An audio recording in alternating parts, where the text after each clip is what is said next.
Hey Tea Squad, it's Kirsty.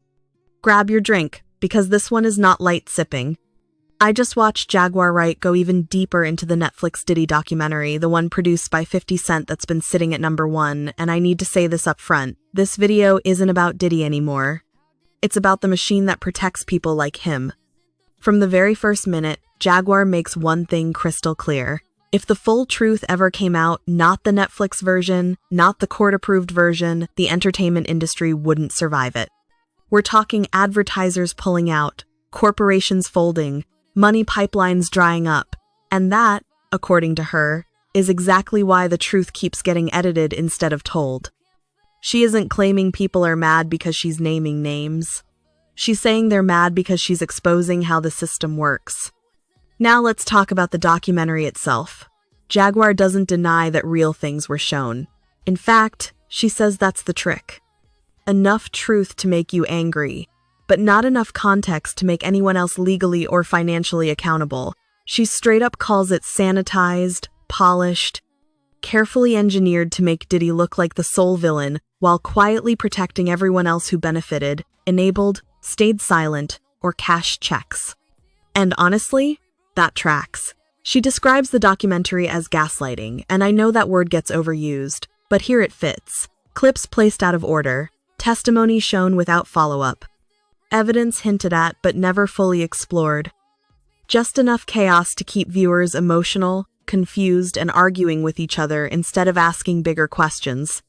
One of the biggest red flags she points out is timing. All this explosive footage magically appears after the trial is over, after sentencing, after appeals are complicated. Not before, not during, and she asks the obvious question nobody wants to touch. If this footage existed, why wasn't it used when it actually mattered? And that's where her suspicion really sharpens. Jaguar suggests this wasn't about justice, it was about containment. Let the trial finish quietly, then drop the documentary to cash in on outrage without interfering with the legal outcome. Monetize the fallout.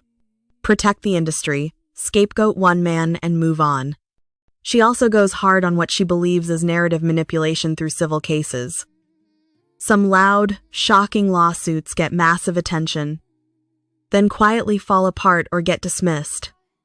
And what does that do? It makes the public doubt all victims, even the real ones, even the credible ones. Chaos becomes the weapon. Her point is brutal but important.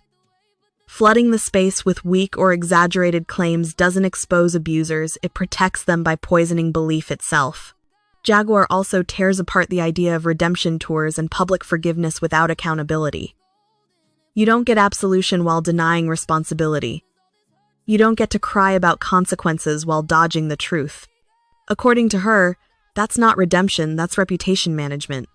And then there's the industry silence. Lawyers caught on camera talking strategy that absolutely should never be public.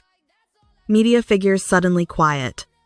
Commentators who were loud during the trial now switching tones. Jaguar argues that if anyone else behaved this way, their licenses would already be under review. But here, nothing. Her final warning is the most important part of the entire video. She says more footage might come out, but don't just watch what they show you. Watch what they cut. Watch who disappears between episodes. Watch which names never get mentioned. Because this story isn't finished. It's just been edited. So here's my takeaway, Tea Squad. This documentary wasn't made to burn the house down. It was made to control the fire. And if someone is telling you not to believe your own eyes while feeding you carefully curated truth, you should be asking why. Drop your thoughts in the comments. Do you think this documentary exposed reality? Or protected it?